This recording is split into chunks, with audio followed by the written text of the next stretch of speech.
విచారణ జరపండి అన్నాం. రేవంత్ రెడ్డి నీకు ధైర్యం ఉంటే, నిజాయితీ పరుడు అయితే, నువ్వు తప్పు చేయకపోతే తక్షణమే సుప్రీంకోర్టు హైకోర్టు సిట్టింగ్ జడ్జితో విచారణకు ఆదేశించు. ఈ బొగ్గు కుంభకోణాల్లో జరిగిన అవినీతిని మొత్తం బట్టబయలు చేద్దాం. నువ్వు తప్పు చేయకపోతే, నువ్వు నిజాయితీ పరుడు అయితే మేము అన్ని ఆధారాలు కూడా మీరు వేసిన సిట్టింగ్ జడ్జి గారికి అందించడానికి సిద్ధంగా ఉన్నాం. నువ్వు చీటికి మాటికి సిట్లు వేస్తున్నావు కదా, కమిషన్లు వేస్తున్నావు కదా. ఇవాళ మేము అన్ని ఆధారాలతో సూటిగా ఆరోపణ చేస్తున్నాం. నీ బావమరిదే మొదటి లబ్ధిదారుడు, నీ బావమరిదే ఈ రింగుకు మొత్తం కింగ్ పిన్ను, నీ బావమరిదే ఈ సింగరేణిలో 1000 కోట్ల కుంభకోణానికి తెరలేపిండు. నువ్వు అంత నిజాయితీ పరుడు అయితే, తప్పు చేయకపోతే కమాన్ సిట్టింగ్ జడ్జితో విచారణకు ఆదేశించు, మేము రుజువు చేస్తాం. ధైర్యం ఉంటే ఆదేశించు. అంటే మీ భాగోతాలు బయటపడ్డాయి. ఇవాళ ముఖ్యమంత్రి గారు, భట్టి గారు, కోమటిరెడ్డి గారి మధ్య వాటాల పంపకం మొత్తం రోడ్డు మీదకి వచ్చింది, ప్రజల్లో పడ్డది. టెండర్ల మీ పోరాటం, టెండర్లు నాకంటే నాకని మీరు కొట్లాడుకునేదంతా ప్రజలకు అర్థమైంది. దాని నుంచి డైవర్ట్ చేయడానికే ఈ సిట్టు, ఈ లట్టు పొట్టు ఏదో చిల్లర నోటీసుల కథ పెట్టినావు నువ్వు. సరే, మాకు చట్టం మీద గౌరవం ఉంది, తప్పకుండా గౌరవిస్తాం, ఎన్నిసార్లు పిలిచినా హాజరవుతాం. మాకు ఉద్యమాల్లో నుంచి వచ్చిన కార్యకర్తలం మేము. కేసీఆర్ గారి నాయకత్వంలో రాటుదేలిన బీఆర్ఎస్ బిడ్డలం, తెలంగాణ ఉద్యమ కన్న బిడ్డలం. ఉద్యమాలు పోరాటాలు మాకు కొత్త కాదు, అక్రమ కేసులు అంతకంటే కొత్త కాదు, అరెస్టులు అనేటివి మాకు కొత్త కాదు. ఆనాడైనా కేసీఆర్ గారి నాయకత్వంలో వందలాది కేసులు పెట్టిన నిజాయితీగా తెలంగాణ ప్రజల పక్షాన కేసీఆర్ గారి నాయకత్వంలో పోరాడినాం. జైళ్ళలో పెట్టిన రెట్టించిన ఉత్సాహంతో తెలంగాణ కోసం పోరాడినాం. ఇలా మేము మీ కాంగ్రెస్ నాయకుల లెక్క సిట్ నోటీసులు రాగానే పారిపోయేటోళ్ళం కాదు. మీరు పిలిస్తే వచ్చినాం, బాజాప్తా వస్తాం. మీరు ఎన్ని ప్రశ్నలు అడిగినా సమాధానాలు చెప్తాం. ఈ అక్రమ కేసులు, ఎందుకంటే ఇవన్నీ ఇట్లాంటి అక్రమ కేసులు ఆనాడు సమైక్య రాష్ట్రంలో సమైక్యవాదులు మా మీద అనేక అక్రమ కేసులు పెట్టినారు. ఇన్ఫ్యాక్ట్ మీరిచ్చిన నోటీసులు మాకు దక్కిన గౌరవంగా భావిస్తాం. ఎందుకు ఈ మాట అంటున్నా అంటే, పొద్దుగాల నీ బామ్మర్రి భాగవతం బయట పెట్టి సాయంత్రం నోటీస్ ఇచ్చినావు. ఇది రాష్ట్ర ప్రజలందరికీ అర్థమైపోయింది కదా. అంటే నువ్వు నీ భాగవతాన్ని బయటపడకుండా, ప్రజల్లో పడకుండా అటెన్షన్ డైవర్షన్ కోసం నువ్వు నోటీస్ ఇచ్చినావు. ఈ మాత్రం రాష్ట్ర ప్రజలకు అర్థం కాదా? రాష్ట్ర ప్రజలు అన్ని విషయాలు గమనిస్తూ ఉన్నారు. ఇన్ఫ్యాక్ట్ నువ్వు ఒక ప్రైవేట్ కంప్లైంట్లో కోట్ల రూపాయల డబ్బు ఖర్చు పెట్టి సుప్రీంకోర్టు న్యాయవాదులను పెట్టి నన్ను అక్రమ కేసులో ఇరికించాలని ప్రయత్నం చేసినావు. హైకోర్టు కొట్టేసింది. నువ్వు సుప్రీంకోర్టుకు కూడా పోయినావు, సుప్రీంకోర్టు కూడా కొట్టేసింది. న్యాయం గెలిచింది, ధర్మం నిలిచింది. అయినా నువ్వు మళ్ళా ఇంకో కేసులు ఇరికిద్దాము అని మళ్ళొక్క సిట్టు పెట్టినావు. ఇప్పటికీ నువ్వు 6 గ్యారంటీలు ఎగబెట్టినావు. నువ్వు యనుమల రేవంత్ రెడ్డి కాదు, ఎగవేతల రేవంత్ రెడ్డి అంటే మానకొండూరు పోలీస్ స్టేషన్లో కేసు పెట్టినావు. రైతు రుణమాఫీ చేయలేదు, దేవుని మీద ప్రమాణం చేసి రైతుల్ని దేవుణ్ణి మోసం చేసినావు రేవంత్ రెడ్డి అంటే యాదగిరిగుట్టల కేసు పెట్టినావు. వరద బాధితుల్ని పరామర్శించడానికి పోతే ఖమ్మంలో రాళ్ల దాడి చేపించి ఖమ్మంలో కేసు పెట్టినావు. ఎవరో ట్వీట్ చేసిందని చెప్పి నా మీద హైదరాబాద్లో పోలీస్ స్టేషన్లో కేసు పెట్టించినావు. ఘోష్ కమిషన్ వేసి కమిషన్ పేరిట డైవర్షన్ రాజకీయాలు చేస్తే అసెంబ్లీ సాక్షిగా ఆ కమిషన్లో ఉన్న విషయాలను కుండబద్దలు కొట్టినట్టు 6 మంది మంత్రులు మీరు మాట్లాడినా, ఎంత డైవర్షన్ చేసినా ఆ కమిషన్ అంతా డొల్లా అని ఆధారాలతో సహా అసెంబ్లీ సాక్షిగా వివరించాం. నిన్న నీ బామ్మర్ది బొగ్గు కుంభకోణం బయట పెట్టంగానే సాయంత్రం మళ్ళొక సిట్ నోటీస్ పంపినావు. ఇది రాష్ట్ర ప్రజలు గమనిస్తున్నారు. రేవంత్ రెడ్డి పోలీసులను వెనక పెట్టుకొని పిరికి పందలాగా నాకు సిట్ నోటీసులు ఇచ్చుడు కాదు. ధైర్యం ఉంటే రాజకీయంగా ఎదుర్కో, కమాన్ మాట్లాడదాం, ఏడ కొట్లాడదామో కొట్లాడదాం.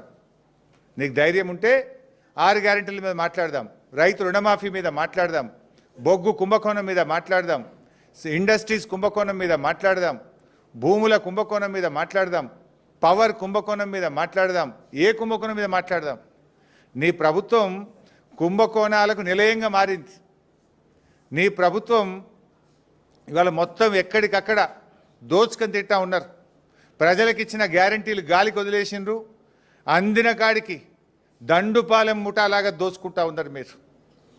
మీ దోపిడికి మేము అడ్డు వస్తున్నామని, నీ దోపిడిని కేటీఆర్ గారు, మా బీఆర్ఎస్ నాయకులు ఎక్కడికక్కడ ప్రశ్నిస్తున్నారని నువ్వు చిల్లర రాజకీయాలకు పాల్పడతా ఉన్నావు. నువ్వు ఎన్ని కుట్రలు పన్నినా, నువ్వు ఎన్ని కేసులు పెట్టినా, నువ్వు ఎన్ని నోటీసులు ఇచ్చినా బీఆర్ఎస్ గొంతులు సింహంలాగా గర్జిస్తూనే ఉంటాయి. నిన్ను అడుగడుగునా తెలంగాణ ప్రజల పక్షాన ప్రశ్నిస్తూనే ఉంటాయి. ఎక్కడ కూడా వెనకడుగు వేసే ప్రశ్నే లేదు. నువ్వు రేపు ప్రజాకోర్టులో సమాధానాలు చెప్పాలి. రేపు ప్రజలు నిన్ను తప్పకుండా, ఇప్పటికే నీ మంత్రులను, నీ ఎమ్మెల్యేలను ఎక్కడ పోతే అక్కడ నిలదీస్తున్నారు ప్రజలు. పోలీసులను అడ్డం పెట్టుకొని పారిపోతున్నారు నీ మంత్రులు, నీ ఎమ్మెల్యేలను ప్రజలు నిలదీస్తూ ఉన్నారు. రోడ్డు కడ్డం, కారు కడ్డం నిలబడి పట్టుకొని అడుగుతూ ఉంటే పోలీసులను పెట్టుకొని పారిపోతూ ఉన్నారు. రేపు ప్రజలు తిరగబడే రోజులు కూడా దగ్గరలో ఉన్నాయి.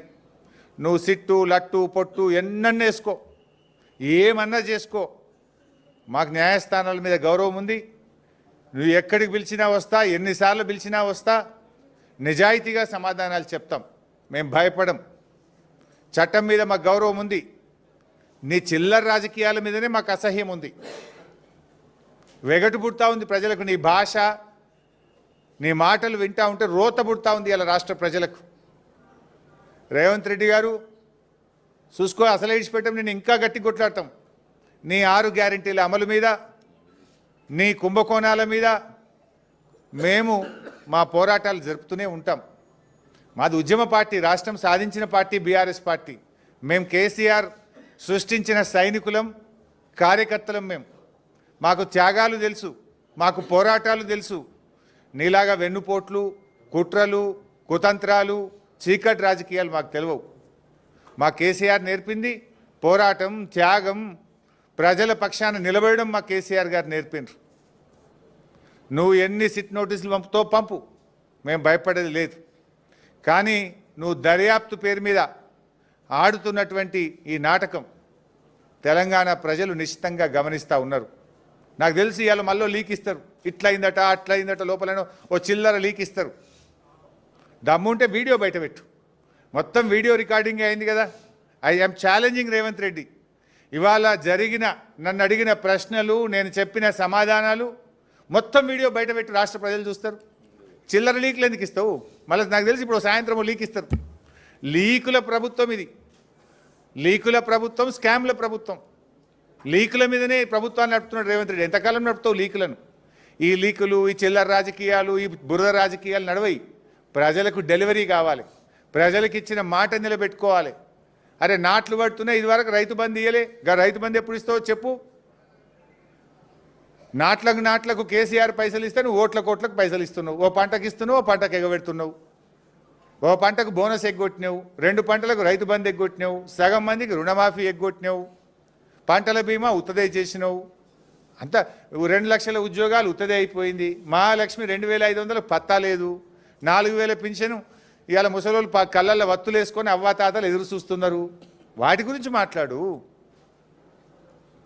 ఈ నోటీసులు మమ్మల్ని భయపెట్టలేవు సరికదా, మీ పతనాన్ని మరింత వేగవంతం చేస్తాయి. గుర్తుపెట్టుకో రేవంత్ రెడ్డి. ఇలాంటి నోటీసులతో మేము భయపడం. నీ రాజకీయ పతనం మరింత పేక మేడల్లాగా కూలిపోయే రోజులు దగ్గరలో ఉన్నాయి. నీ పతనానికి నువ్వే నాంది పలుకుతున్నావు. నీ పతనానికి నువ్వే అడుగులు వేస్తూ ఉన్నావు. ఈ నోటీసులు నీ పతనాన్ని వేగవంతం చేస్తాయి. చూసుకుందాం. బట్ మేము ఫైనల్గా మళ్ళీ డిమాండ్ చేస్తున్నాం. నీకు నిజాయితీ ఉంటే, తప్పు చేయకపోతే సైట్ విజిట్ సర్టిఫికెట్ల పేరిట సింగరేణిలో జరిగిన కుంభకోణాల మీద సిట్టింగ్ జడ్జితో విచారణ జరపాలని మళ్ళీ డిమాండ్ చేస్తున్నాం. నువ్వు విచారణ ఒప్పుకోలేదంటే, నువ్వు విచారణకు ముందుకు రాలేదంటే నీ బావమరిది కుంభకోణం చేసింది నిజం, కుంభకోణం జరిగింది నిజం. అందుకే నువ్వు భయపడి విచారణ జరుపుతలేవని మేము భావించాల్సి ఉంటుంది. నిజాయితీ ఉంటే, ధైర్యం ఉంటే వెంటనే సిట్టింగ్ జడ్జితో విచారణ జరుపు. లేదంటే మా అంటే 2 ఏళ్లే కదా బీఆర్ఎస్ ప్రభుత్వం వచ్చేది ఖాయం. విచారణ జరిపేది